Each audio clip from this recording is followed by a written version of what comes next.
سے دیکھتے ہیں زمین آسمان مجھے حیرت سے دیکھتے زمین آسمان مجھے پہنچا دیا نبی کے کرم نے کہاں مجھے پہنچا دیا نبی کے کرم نے کہاں مجھے۔ بسم اللہ الرحمن الرحیم، الحمدللہ رب العالمین والصلاة والسلام علی سید الانبیاء والمرسلین۔ ناظرین محترم السلام علیکم، آپ کا میزبان تسلیم احمد صابری پروگرام خوشبو حسان کے ساتھ حاضر خدمت ہے۔ اے کاش یہ رتبہ مجھے حاصل ہوتا، اے کاش یہ رتبہ مجھے حاصل ہوتا، میں باعث رشک مہ کامل ہوتا، سرکار دو عالم کے قدموں کے تلے، سرکار دو عالم کے قدموں کے تلے، اے کاش میری آنکھ میرا دل ہوتا۔ قمر رعینی آج جس شخصیت کے حوالے سے ہم آج گفتگو کرنے کا شرف حاصل کریں گے، خوشبو حسان کس طرح سے قمر رعینی کی فکر کو مہکا رہی ہے اور یہ خوشبو کہاں کہاں تک پہنچ رہی ہے، ہم اس حوالے سے انشاءاللہ گفتگو کریں گے۔ ان کے کلام کے حوالے سے، کلام کے محاسن پر گفتگو کرنے کی سعادت حاصل کریں گے، اور اس کے علاوہ ان کے کلام سنیں گے بھی، آپ کو بھی سنوائیں گے۔ آپ اس پروگرام کے فارمیٹ سے بخوبی واقف ہیں کہ ہم ایک شاعر کا تذکرہ کرتے ہیں اور ان کی شاعری کے حوالے سے ان کے محاسن پر گفتگو کی جاتی ہے، اور نعت کس کس رنگ میں، کس کس نے کہاں کہاں کس کس انداز سے کہی ہے، ہم کوشش کرتے ہیں کہ وہ آپ تک پہنچائی جائے۔ ہمارے ساتھ تشریف فرما ہے، آپ انہیں کیو ٹی وی پر بارہا دیکھ چکے ہیں، علمی ادبی ذوق ہے، صحافت آپ کا حوالہ اور پہچان ہے، شعر و سخن سے آپ کا بڑا گہرا شغف ہے۔ جناب ڈاکٹر طارق شریف زادہ صاحب ہمارے ساتھ تشریف فرما ہیں، ان کے ساتھ تشریف فرما ہیں۔ آپ اس پروگرام کی رونق ہیں، اکثر اس پروگرام میں آپ شریک ہوا کرتے ہیں، اور تنقید نعت آپ کا بہت ہی مستند حوالہ اور پہچان ہے۔ جناب عزیز احسن صاحب ہمارے ساتھ تشریف فرما ہیں، ان کے ساتھ تشریف فرما ہیں وطن عزیز پاکستان کے ممتاز و محترم، خوش آواز، خوش انداز ثناخواں حافظ محمد طاہر قادری صاحب۔ السلام علیکم، تینوں مہمانوں کا بہت شکریہ۔ آغاز کرتے ہیں قمر رعینی کے ایک کلام سے، آئیے سماعت کرتے ہیں۔ مقصد زیست رہے آپ پہ قرباں ہونا، ورنہ کچھ کام نہ آئے گا مسلمان ہونا۔ مقصد زیست رہے آپ پہ قرباں ہونا، ورنہ کچھ کام نہ آئے گا مسلمان ہونا۔ آپ کی ذات گرامی کا یہ صدقہ ہے حضور، صدقہ ہے حضور، آپ کی ذات گرامی کا یہ صدقہ ہے حضور۔ قابل رشک ملائک ہوا انسان ہونا، قابل رشک ملائک ہوا انسان ہونا۔ زیر دامان کرم نے ہی لیا بڑھ کے مجھے، بڑھ کے مجھے، زیر دامان کرم نے ہی لیا بڑھ کے مجھے۔ ان سے دیکھا نہ گیا میرا پشیماں ہونا، ان سے دیکھا نہ گیا میرا پشیماں ہونا۔ تہی داماں میں گیا جھولیاں بھر کر لایا، بھر کر لایا، تہی داماں میں گیا جھولیاں بھر کر لایا۔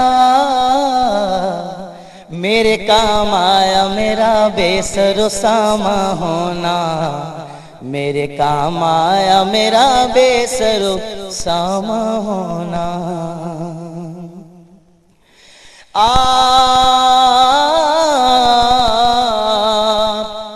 آپ فی احسن تقویم کا ٹھہرے میں آپ فی احسن تقویم کا ٹھہرے میں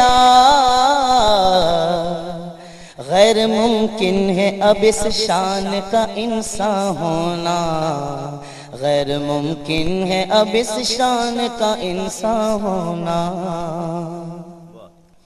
اور کامیابی کی کلید آپ کا اسم اعظم، اسم اعظم، کامیابی کی کلید آپ کا اسم اعظم،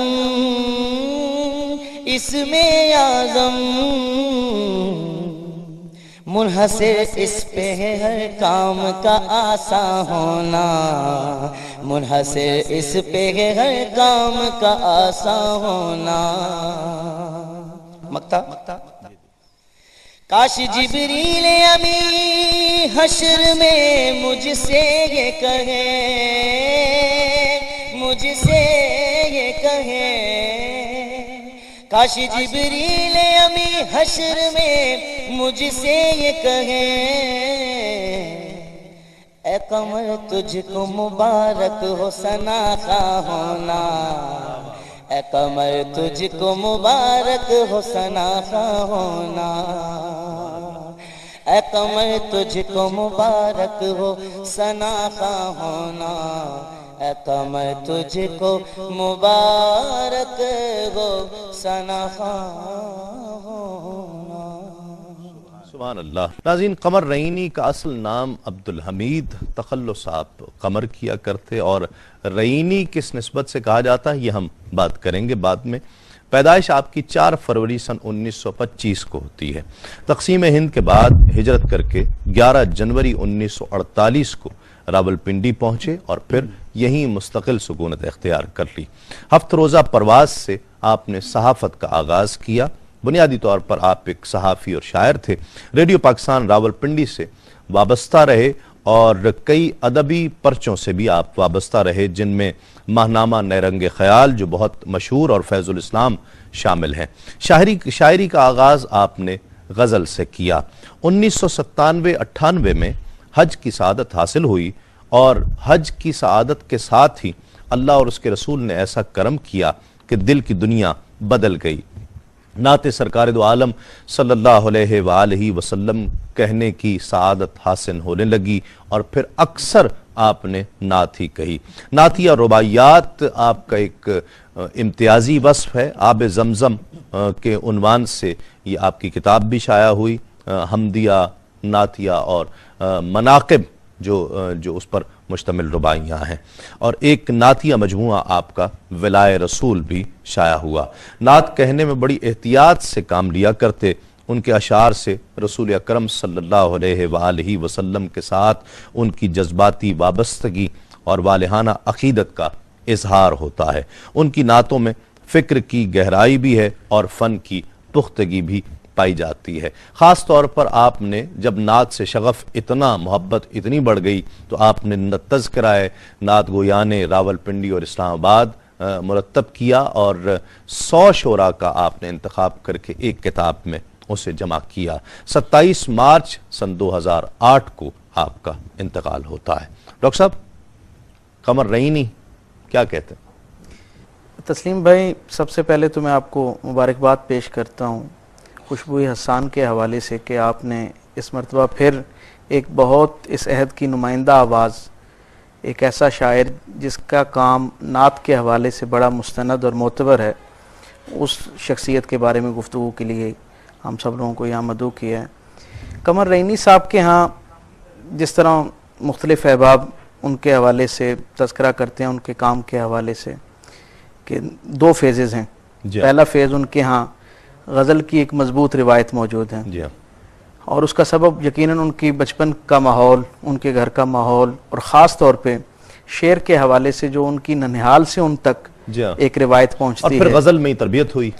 اور آپ یہ دیکھیں کہ اظہار میں بھی گو کہ انہوں نے باقی بھی اصناف میں کام کیا اور ان کا کام موجود ہے، لیکن غزل کے حوالے سے خاص طور پہ ان کے ہاں ایک بڑا معتبر اور خاص چیز غزل وہ اور موجود ہے ربائی کے حوالے سے. ربائی غالباً کچھ وقت بعد ان کے کلام میں زیادہ نمایاں نظر آتی ہے، لیکن ابتدائی طور پہ ان کے ہاں جو ایک کیفیت تھی وہ غزل میں ہی اظہار کا سلسلہ تھا. ٹھیک ہے. جیسے ایک پہلا فیز غزل اور دوسرا فیز ان کے ہاں نعت کے حوالے سے معتبر ہے. میں یوں سمجھتا ہوں کہ اگر ذرا گہرائی سے دیکھوں تو قمر بھائی کے ہاں دو چیزیں فکر اور خیال کے حوالے سے بھی دو سفر مجھے نظر آتے ہیں. ایک ان کے اپنے اندر کی سچائی کی دریافت جو اظہار پاتی ہے تو غزل کا رنگ اپنا لیتی ہے اور وہ کیفیات جو ہیں اس میں اظہار ہوتا ہے، اور دوسرا ان کی ذات سے باہر بکھری ہوئی جو اصلی اور ازلی اور ابدی سچائی ہے اس کی دریافت کا سفر جو ہے وہ جو نعت کے رنگ میں ان کے ہاں موجود ہوتا ہے. نعت کی صورت میرے خیال میں کسی تخلیق کار کی خوش نصیبی ہے اور خوش بختی ہے کہ اس کے ہاں یہ دونوں جو ہیں جستجو اور تجسس موجود ہو، دونوں سچائیوں کی طرف اس کا سفر جاری ہو. اور قمر بھائی جو ہیں وہ ان خوش نصیب لوگوں میں سے ہیں جن کا نام ان دونوں حوالوں سے بڑا معتبر. صحیح. عزیز صاحب، میں تو بڑا متجسس ہوں کہ آپ سے اس حوالے سے بات کی جائے، کیونکہ آپ کا بڑا دیرینہ ان سے تعلق بھی رہا.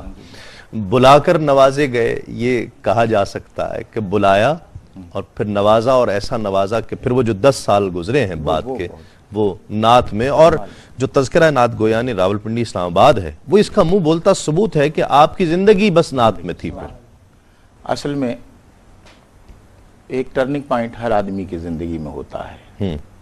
مذہبی ذہن تو تھا ان کا، لیکن نعت کبھی کبھی کہتے تھے. پھر جب حاضری ہوئی تو اس کے بعد جو کیفیات ہوئیں، اصل میں ان کے ساتھ معاملہ یہ تھا کہ اللہ تعالیٰ نے یہ بندوبست کیا کہ پہلے وہ غزل کہہ کے اپنے آپ کو پختہ کر لیں اور اس میں منوا لیں. صحیح. غزل کی روایت کو پوری طرح وہ پی گئے تھے، اور اس میں جو کچھ ان کے ہاں شعر ہیں وہ روایتی غزل کو جدید لہجے کے ساتھ لکھنا تھا. ٹھیک. اور انہوں نے وہ لکھا. صحیح. جب وہ اتنے پختہ کار ہو گئے تو اللہ تعالیٰ نے توفیق دی، حرمین شریفین گئے، اور وہاں سے جب وہ لوٹے ہیں تو وہ عجیب و غریب شاعر بن کے آئے نعت کے.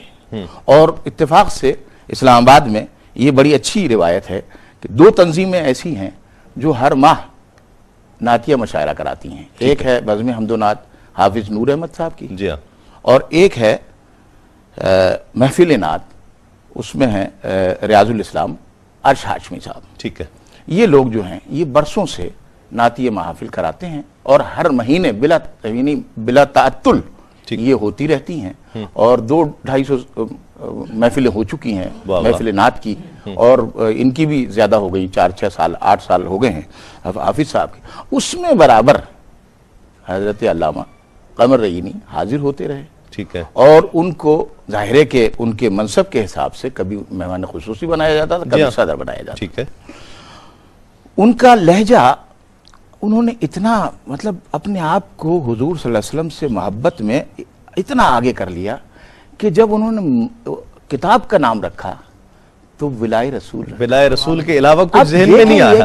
ولائے رسول اتنا واسٹ ہے کہ آپ اس کو پھیلاتے جائیں. 1400 سال پھیلا ہوا، 1500 سال پہ پھیلا ولائے رسول، اور اس کا انت نہیں ہے کوئی. واہ واہ. یہ وہ بحر ہے جس کا کوئی کنارہ نہیں، کہ حضور صلی اللہ علیہ وسلم کی محبت اس کے حوالے سے انہوں نے بہت پر، یعنی وہ عجیب و غریب شعر، غالب کی زمینوں میں بڑے شعر کہے ہیں. انہوں نے شعر کہا ہر جا ہے سخی کا فیض جاری، حاتم کا مقام طے نہیں ہے. واہ واہ. اب یہ دیکھیں یہ لہجہ ان کا. پھر ربائی میں جو انہوں نے باتیں کہیں، ربائی کے وہ واقعتاً مسلم الثبوت استاد تھے. ٹھیک. ربائی بہت مشکل ہے. آپ تو ماشاءاللہ ربائی کے حوالے سے باتیں کرتے رہے ہیں. ربائی ہمارے ہاں مشکل ترین صنف ہے. پورا مضمون سمو دینا، پورا مضمون 4 مصروں میں، اور خاص اوزان ہیں اس کے 24 اوزان ہیں. انہی اوزان میں وہ آتا ہے، اور اس میں شاعر اگر تھوڑا سا بھی کمزور ہو تو وہ عروضی طور پر ٹھوکر کھا جاتا ہے. صحیح. تو یہ اہتمام ان کے ہاں دیکھا کہ انہوں نے جو نعت اس میں کہی ربائی میں، وہ کمال کی ربائی. اسلوب کے حوالے سے گفتگو کریں گے، لیکن جو نام کی طرف آپ نے اشارہ کیا نا، ولائے رسول، ولائے رسول، یہ تو وہ بحر ہے کہ جس کا کوئی کنارہ نہیں، ڈوب کر ہی تو زندگی ملتی ہے پھر وہاں. جميع خصاله صلوا